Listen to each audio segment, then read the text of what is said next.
they get that from? They got that from me. What am I doing? What am I doing? Oh God, what am I doing? And so they hold up a mirror in a way like, ooh, ooh, ooh, I know you got that from me, baby. Yeah, yeah. I'm sorry. Yeah. And it's like, I can't be mad because they're living out aspects of our personality. And we think we're slick, that we can, hide a little stuff, but they will pick up on it and they will amplify it right back to us. I'm like, okay, because I'm not breathing life into it anymore. And I think when we create those boundaries, we have to be patient with people because they're going to hear and not hear. Welcome to the Black and Green podcast. It's your go-to place to find the latest high-quality, all-natural products created by Black artisans. Hosted by yours truly, Dr. Kristian H., the founder of Black and Green. We'll discuss all things health, wellness, self-care, and of course, self-love. This podcast features a refreshing lineup of guests, from entrepreneurs and artisans to holistic lifestylists and clean beauty experts, and a plethora of other innovators within the wellness industry. Join me as we learn from the best of the best. Thank you so much for joining me here today and being on my podcast. Thank you. So I want to start our conversation of understanding what led you to start Spiritual Essence Yoga. What is it and what led you to do it? So I'll start with, what is it? It's a safe haven. It is a loving community. It is a space where you can learn self-acceptance, self-love, balance through the lens of yoga, mindfulness, and meditation. And what inspired me to start Spiritual Essence Yoga and Wellness was my daughter, Brooke. I was blessed to have a little girl, and I know all of the things that I put my mom through, and I knew all of the things, all the tools that my mom did not have at the time in order to raise me in a way that I can step into my healing.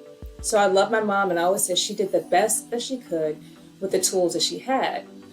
So I took it upon myself to say, well, I need to do better. So I started praying, and I didn't know it was meditation at the time. I started taking quiet moments like, how can I be the best person possible for this little girl? And while I was still pregnant, I was introduced to yoga, and I thought it was just going to be my thing. I was just going to do that, get through postpartum, get my body back. But what happened was amazing. I found that I felt really good. That stress did not have to be something that I accepted. And I wanted people in my community to find that for themselves. So I went on a mission. And the name came about a year after I had found yoga and I started to share it. Because yoga is a lot of things, and I think people generally get into yoga for the physical aspect. But it is that spiritual aspect, that spiritual essence of yoga that keeps you in the practice, that keeps you growing, that keeps you glowing. And I want anyone that comes to the studio to understand that, yes, you're going to get asana, but you're going to get so much more. Yes, I love that. I know for me, going to yoga class allows me to center my brain in a way that I can't anywhere else. A question that just popped up for me is, a couple of sessions ago, me and my therapist were talking. She looks at me and she says, "You're going to have to stop doing yoga." I said, "Tell me more." She said, it's like a religion. I said, no, it's not. I said, I just wrote an article that yoga and Christianity don't work against each other. Like, yoga is not a religion. And she felt very strongly that they were. I'm curious, have you heard this? And what's your response when people give you that kind of resistance?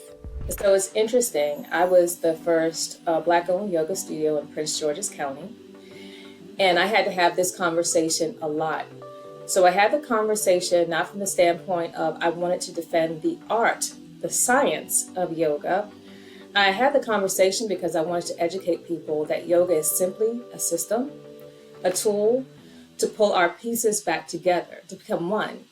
And once you become one, so yoga means to huge or to unite. Once your mind, your body, and your spirit realign, you can deepen your relationship with divine source, with energy. I call that energy God. A religion gives you bylaws and things that you have to follow. Religion gives you guidelines on how you have to worship. Yoga gives you options to get deeper into who you are, no matter what you believe or you don't believe in. Yoga has no dogma. While there are different traditions of yoga, and as different traditions wrap the practice into their cultural beliefs, so Hinduism, Buddhism, they'll have practices. And the lineage of yoga that I practice comes from the Indian tradition. But the great thing is, we don't have to adopt the religious aspects of it, because yoga in and of itself, it's a system. It doesn't tell you how to worship, it tells you how to be, so that when you do worship, you're more connected to it. And I always ask those people, I said, have you actually practiced? Like, you have a concept of the devil. And if we understand what the devil does in one's life, the devil takes, the devil punishes, the devil keeps us in a very low vibrational place. Yoga lifts, yoga excites, yoga heals. So how can that be anything but what I believe is the creator? So we have to expand our mind. What happens is when people see you changing, they think it must be like some witchcraft or something going on. But that change is your right, because we all deserve to live this life happy, healthy, and free. And that is what I believe the divine's wish for us, the blessing on being on this planet. We, we do other things. That the creator is a forgiving creator. So, we all have to have different tools that speak to us. Yeah. I respect those that don't do yoga. But for those that don't do yoga and want to judge it, I ask, just please do your research. You will get what you Google. So if you're Googling the standpoint that yoga is a religion and it's evil and demonic, you won't find it. But if you instead... Ooh, I love that. You'll get what you Google. You will get what you Google. So understanding the precepts, understanding the process, like what are you doing? And yoga believes that you must move your body, asana. You must move your breath, pranayama. And then it takes us to these higher practices through the lens of meditation to samadhi, which is union with divine source. And that could be your inner divine. That could be the question of, is there a divine? It could be the science of the divine. It doesn't matter. There's something bigger than this. There's something bigger than our stress. So, yeah. So what religion do you practice? I am open. I was raised Christian, AME Zion. I still go to church when I go to South Carolina with my mama. And I've got friends of the Baptist faith. But what I do is I don't label myself, because I feel like labeling myself will limit myself.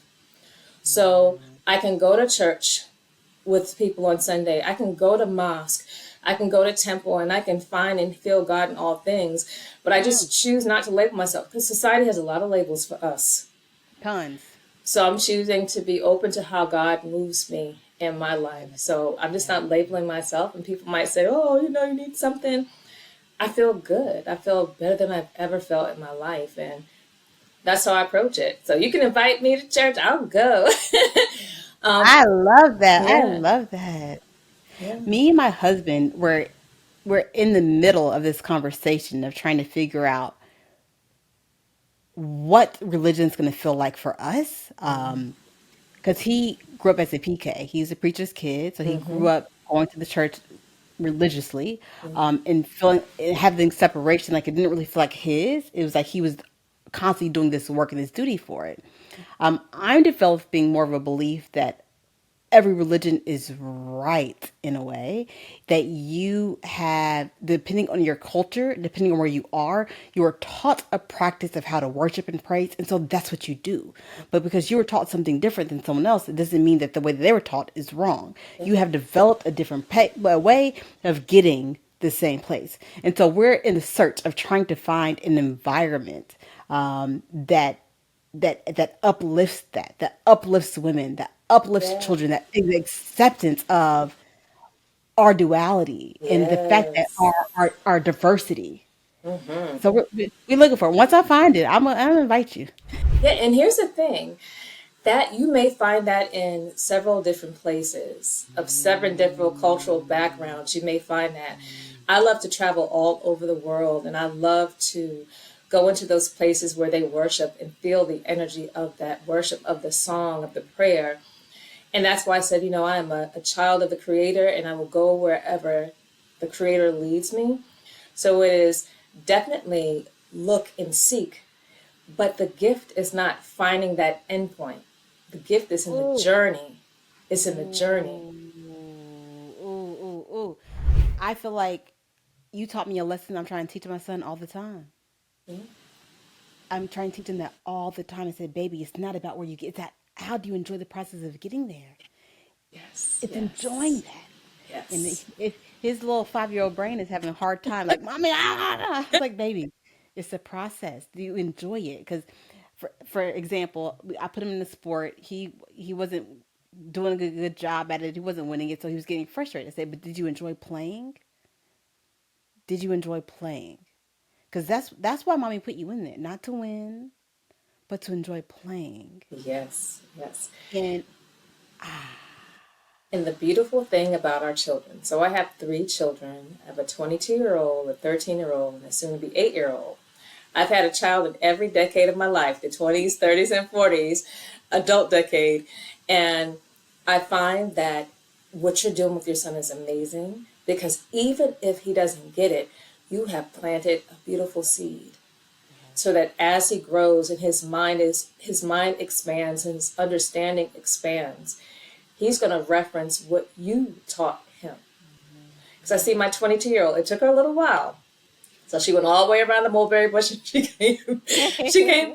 There's nothing greater for a parent to have their child come back and say, you know what, Ma? You were right. Like, you were right. You were right. But she's always been a beautiful soul. But I see this with my 13-year-old that at this stage where they say that, boys and teenagers start to get a little grumpy, I've had so many conversations with him about like emotions. I said, don't bully someone with your emotions. Have your emotions, feel your emotions, run them through. Know that no one can make you feel anyway. You have to process what's happening as a feeling. If you want to cry, go ahead and cry and understand it. So now as I watch him, he'll take a moment and he'll do a little meditation and try to figure it out. Like they have these little games they play, Minecraft or something. There's too much going on. I don't know what it is. And I hear his friends are like all frustrated, like, man, I can't do that. He's like, it's okay. Let's just have fun. And I'm like, they do listen. So never think that they're not listening. They're always listening. absolutely. Always listening. I often say with my kids is they checked me more than anything else could because what they're doing is they're mimicking everything I do. That's right. So when I see bad behavior show up with them, I say, "Ooh, where they get that from? They got that from me. What am I doing? What am I doing? Oh my God, what am I Mm-hmm. doing?" And so they hold up a mirror in a way like, "Ooh, ooh, ooh, I know you got that from me, baby. I Yeah. know you did. Yeah. I'm sorry." Yeah. And it's like, I can't be mad because they're Mhm. living out aspects of our personality. And we think we're slick, that we can, hide a little stuff, but they Uh-huh. will pick up on it and they will amplify it right back to us. I'm like, okay, okay, you got that from me. That's fine. Yes, yes. And the interesting thing about it is I'm a bit of a nerd. I'm a studious person. I would love to read a book on telling you parenting 101. I would pick it up right away, but it does not exist. It does not exist. And so I'm learning that parenting requires me to be the best me. And then Exactly. and trust my intuition, and then I'll be guided in how to best parent. I don't need a book. I need me to be balanced so I can be the best parent. That's right. And then also with that is understanding that your child is a whole human being, that we cannot diminish their experience, their emotions, their feelings, that we must be open to listening to them and being mindful of the things that we're taking as disrespect. So we cannot empower them to use their voice and then get mad when they are using their voice with us. Now, this doesn't say they come and roll their eyes and all that foolishness, but it means that we listen to understand them. Because I'm sure that we're about close in the same generation of, what you got to be stressed about. You don't have no bills. There's much more than just bills to stress you out. So as you are allowing your children to see you navigating the fluctuations, not trying to be like that perfect mommy, because perfection is a myth. Just saying, you know what? I'm tired right now and I really don't have the energy to engage. That teaches them balance instead of that disease of people pleasing. So whenever I'm withdrawing, I'm telling them, like, family, I love you, but I am overwhelmed. It's a lot going on, so I'm going to come into this meditation room. Please don't come in.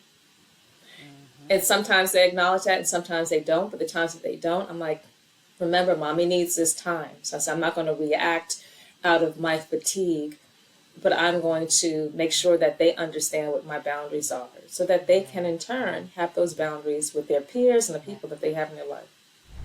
I love that. A big piece of that is they understand what your boundaries are because you had to understand what your boundaries are to communicate Exactly.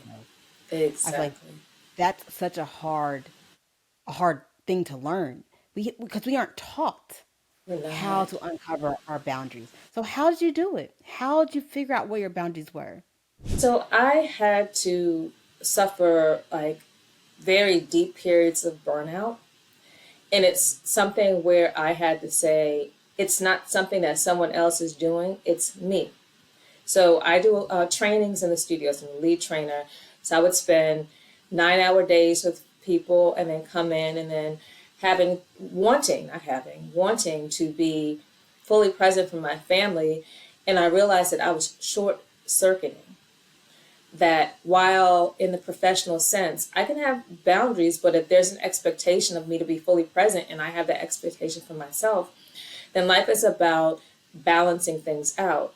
So I've learned, where did I need the balance? So often we write our to-do list based on what the activities are, but we don't look at the energetic and emotional, energy that's going to take to get those things completed. So I got tired of burning out. I got tired of being cranky, and then I would get like I deal with asthma, so I would have like these respiratory issues. And I said, because the heart is about being in balance. So I learned to look at things like, okay, how do I need to be balanced and how can I communicate that ahead of time? So if I'm doing a lot of energy work at the studio, I know that I'm going to need a lot of grounding when I get home. So I'll tell my family, I say, okay, next week after mommy takes like 4 days to reset, we will do all of the things. But I don't have the energy to go outside and run around because it's a lot to what I do. And it's not like I am choosing my work over my children. I'm just giving them a heads up, and I'm understanding where I need to be balanced, because if you understand where you need to be balanced, it's easy to create those boundaries. And I think when we create those boundaries, we have to be patient with people because they're going to hear and not hear. Another thing I remember my mom and my grandmother saying, don't let me repeat myself. I'm like, the way that the brain is wired, you're going to have to imprint this in my brain. So you're going to need to repeat yourself. So I'll not in a robotic way, but I'll just say it in different ways in this reference. Hey, remember I said, but it's about, day to day, where do you need to feel balanced? And how can you create healthy boundaries around your interactions with people to maintain that balance? And so it's asking yourself, how can you create boundaries to make sure that you feel the way you need to feel? Yeah, yeah. And it's sometimes, and I know that you're a giver, you're a space holder, you're a lot of things to a lot of people. And sometimes it is putting those people that do lean on you a little heavier, putting them on notice and saying, hey, I know we normally have our 4 hour Sunday chat, but there's a lot going on in this period and span of life, so we're not going to be able to do that for a little while. But we will catch up. I'll keep you in my heart and in my thoughts, and we'll catch up. So it's about really understanding, and this is a no judgment of people that rely on us, but it's understanding the people that do rely heavily on us to be of support to them, and being very clear and honest with ourselves with how much energy we have to invest in those relationships. And at the times when we have a lot going on, we have to give them notice and hold them to that. I've got a lot of people in my life that I didn't start out as someone that could hold good space. I was like, where did this come from? But now that people know, my family knows, they're looking for that. So I have to say, hey, DND, it's gonna be like this for a week. So please don't try and find me. Yep, yep, yep, yep. It's interesting. You have to protect yourself. You have to protect yourself. All right, we'll pause for a meditation.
I'm going to change the subject a little bit. We're in the middle of an election season. How does that feel to you? How does that hit you? So for me personally, I believe that this world is fair and balanced, and that the checks and balances will come. And I know that my contribution, me getting out there and doing what I feel is right, it will make a difference no matter what happens. So I know that there's a lot of energy around it, but the way that I'm affected is the people around me that I love, my family, my friends, the people in the studio home, that I feel fear. I feel their fear and their angst and their nervousness and their sadness about everything going on in the world, and just what comes out, the energy that comes out around elections, which is not necessarily happy, light, and loving. So I am definitely affected by those that feel hopeless and helpless. I choose to be hopeful.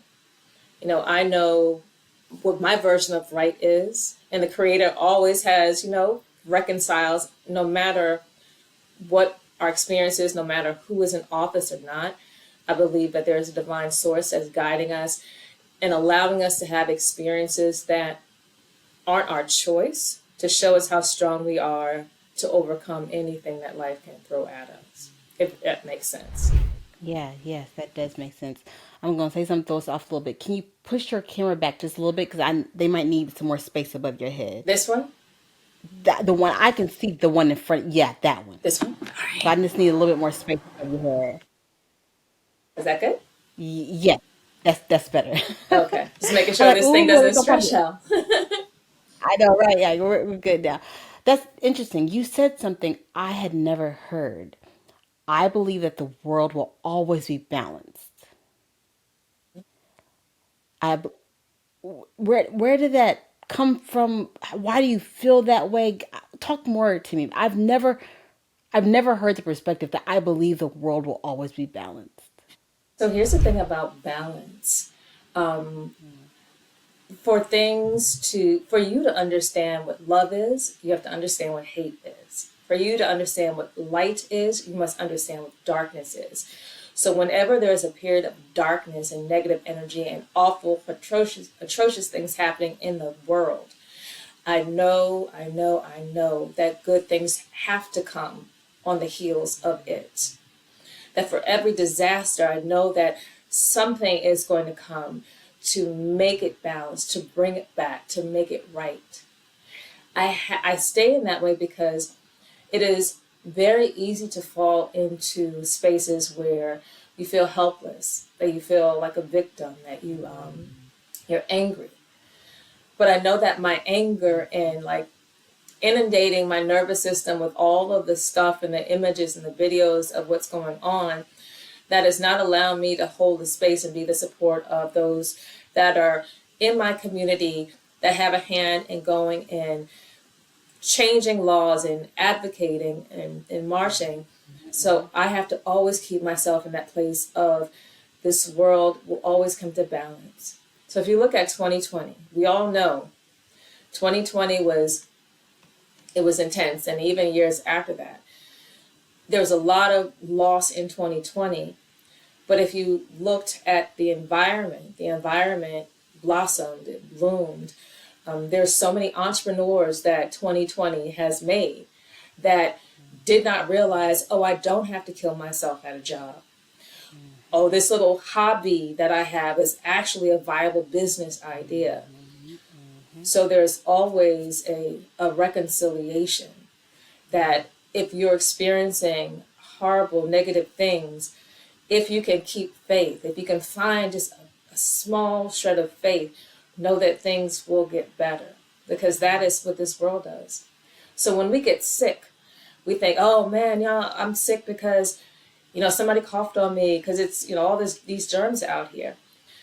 But if you look at what you were doing before you got sick, a lot of us are doing too much work. And the body's like, let me take you down so that you can recover. And then when you recover, you're rested. You're a little bit more clear. So it is. So we have to, I say, consider seeing that this world is always going to be moving towards balance. That in order for us to understand what we want, we have to experience what we don't want or know what we don't want. Ooh, that is a lesson I'm trying to learn actively right now. Duality and how I need both. I Yeah. would love if I could only focus on one side of it, but I need both. And because I need both, when I'm getting the one I don't prefer, I have to receive it in a way that's not so resistant. And here's the thing, our focus dictates what we experience. So when that awful thing comes in, we do acknowledge it, we lift the covers, we see it, and then we choose to shift our focus to the opposite of what is that thing.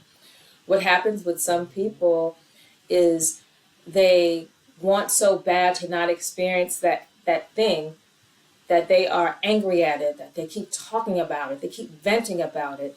So each time someone talks about what they don't want, what they don't like, they are breathing life into it. And on the other hand, we can't bypass that stuff. We can't Om Shanti, love and light stuff out the way. And so I love therapy. I had a great therapist that got me through the darkness that helped me to appreciate yoga better. So you have to acknowledge what that thing is, understand it, and then you move on from it. But you don't just keep, breathing life into it or just, you Yes. know, so. I think that's something else to learn. How do you acknowledge something? Acknowledgement doesn't mean you settle in it, like you're there. You can acknowledge it and move on. You can acknowledge it, you can recognize it, say how it felt, and then decide to put your energy somewhere else. A quote that I love is your thoughts become your reality. They Your, do. your thoughts become your reality. So, understanding that, you have to control your thoughts. Yeah. It's inevitable that negative things are going to happen. It's inevitable. They're going to happen. But how is it going to hit you when it happens? And you say you're working on it. And all we have to do is be willing to do the work. And that's the work. Oh, We just got to be willing to do the work. And like, that's the work. yes. That kind of leads into my next question. How? I always want to know, how do I do things? How can I do the work? What does it look like? Looking for steps. And I think a piece of what you said, just be willing to do it. Yes. So the hardest part about the process is how easy it is. That when we try to solve a problem, when we are in the heat of the problem, we will never solve the problem in a way that feels good. But if you have a problem and you look at it and you breathe around it, you journal around it, you meditate around it, and then you simply say, I am open to whatever needs to be done to resolve this, then you know what? You go about your day. You go about your day. And then you will notice as you go about your day, you'll get impulses or thoughts. People will say something, recommend a podcast or a book or something that leads you to something, that leads you to something, that leads you to something. And then your answer is there. We as humans, we're always trying to figure something out. And sometimes we just need to push away from the table and go live our joy. And then the answer will come. Yes, yes, I love that. Stop searching for the answer. Stop searching for the answer and just live your joy. Ooh. Yeah. Because, Dr. Michael Bernard Beckwith said something that every question already has an answer within us that we are unable to see at the time. So whenever a question comes up, even if it's like a technical question out of your wheelhouse, the answer on how to get more familiarized with that, or the answer on how to solve any problem, the steps to it's within. But we're so overwhelmed with the anxiety around not knowing and having to deal with something that we don't feel like we have the tools to navigate. But we always have an answer within. And that leads us to so many wonderful things in our life. Like so many wonderful things. And you've done amazing things in your life. So think about when all of this was just like that'd be nice. Wouldn't that be nice? And then look at you now. Mm-hmm. It's because you ask the question and you get out of the way so that the answer can come. You ask the question and you get out of the way. The piece that hits me now is those who don't trust themselves. I'm blessed that I've always trusted myself. I've always trusted my intuition. Even when I went to do something that people told me would never work, I was like, nah, I trust myself. But everyone doesn't have that. That's something I'm learning in adulthood. I was like, just what do you think you should do? She's like, I don't know. I was like, what you mean you don't know? What you think you're gonna do? I was like, oh, everyone doesn't have that skill. I don't know if that was a skill. Everyone doesn't have that. I don't even know if I'll call it confidence. Everyone doesn't have The awareness. They don't have the awareness. And with that, if that desire to have that awareness is really great, even if they're in a negative place, they will find that. They will find it. I was in a very negative place when I was pregnant. I was in a very negative place before yoga. But I always knew that there had to be something more to life. So if the person is willing and open to believe, even if it's just halfway, believe that there's something more to life, then they'll be guided on this path. Now, there's just some people that, honestly, they choose not to. They really take comfort in being where they are. They take comfort in the pain story, that story of trauma, of, things that they dreams deferred and deferred and deferred. But we don't judge them.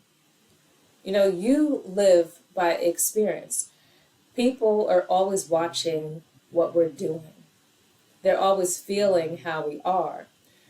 So one of the things that I'm very intentional about is keeping my energy balanced, because I know I'm sharing this planet with other people and then I can affect them in some way. So for those of us that are aware, standing in our awareness will inspire, it will help. And whether it's on their last breath or not, I believe that before we leave this place, that there is an acknowledgement and an awareness, like, oh, I get it now. Even if it's on your last breath, and it's fine. So for anyone listening, don't judge yourself for where you are and where you're not. Know that you have the power to shift the way that you look at things. And if we're willing to shift the way that we look at things, the things that we're looking at will shift. But don't judge yourself where you are. Don't judge yourself. Yes, yes. I know that's a hard lesson to learn how to give yourself grace. Um, what is that? What does grace look like? How do you give yourself grace, especially if you are raised in an environment where you never received grace? It's hard for you to know how to give it to yourself. Giving oneself grace when you were raised in an environment that did not promote that starts with forgiveness. It starts with forgiveness. Like, I believe that forgiveness is the gateway to our peace when we've had so much things that were not peace. So what does forgiveness look like? It looks like self-forgiveness first. I forgive myself for holding on to all of these things that made me feel like a victim. I forgive myself for being angry at myself for holding on to all of these things. I forgive myself for not being where I want to be. So the simple practice, I love simple practices. So the simple practice is to write a long list of things that you forgive yourself for. And only when you feel really good and connected to self-forgiveness, then you extend that forgiveness out to those that really had a hand in framing and shaping the way that you are in this world. But you cannot go out first. And I learned this. I've learned this a long time ago, and I have a lot to my story that I choose not to verbalize because I'm not breathing life into it anymore. But what I can say, what I can say is that self-forgiveness, it freed me. It really freed me. That's so valuable. Learning to forgive yourself. We often think about forgiveness. I want to forgive what everyone else did to me. Yes, that's the step to be done.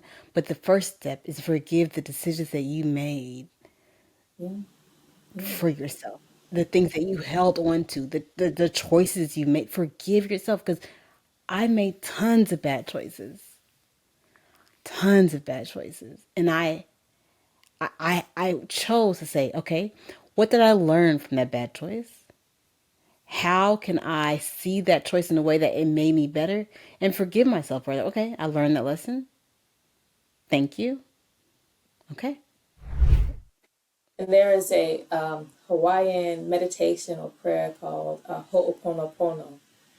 And that is a powerful tool for forgiveness. So Ho'oponopono has you going through these affirmations of forgiveness. And I'll be honest, when I initially did it, it was very uncomfortable because you're telling someone, I love you, I forgive you. I'm like, no, I don't. But you keep saying it. And then you almost get into a trance-like state and something shifts in the energy. Something shifts. So it is, it's being willing to take those little baby steps to hold yourself accountable to at least trying. At least trying. We can all do so many wonderful things along our path of healing if we would just be open to trying. And when you find something that doesn't work for you, so say you do yoga, yoga don't work for you, it's okay. Don't go and tell everybody, yoga didn't work, yoga didn't work. Just say, oh, yoga didn't work, moving on. Find something that does. Yep. Because we all have something, but we're Yeah. all different. So Yeah. maybe yoga won't work for you. Maybe it won't be. No, Pilates not the same thing because I don't want to confuse yoga with just being a activity. But maybe it's walking. Maybe that's your space. Maybe it's going on quiet meditative walks. Yeah. Maybe that feels better for you than trying to move your body in certain asanas. Like, but it's something. And Something. I feel like the challenge. I think a bit of my personality. I always want a challenge. I feel like the challenge for myself is trying to figure out what is my thing. What is my thing? So a practice I do is when I'm feeling off, I say, okay, what's happening?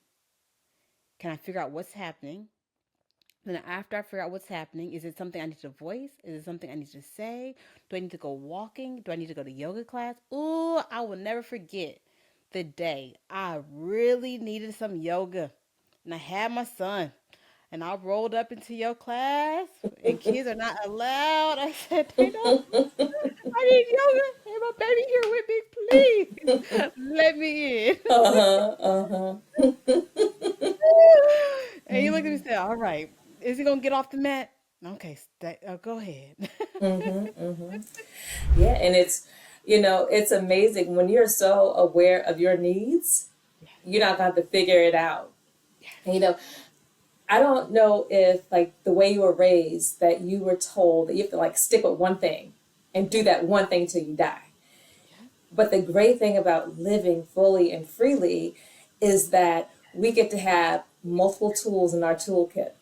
Like we don't have to stay to one thing. So if you're open to multiple tools, the day that you need it, it's like go to yoga, go now. It's gonna be all right.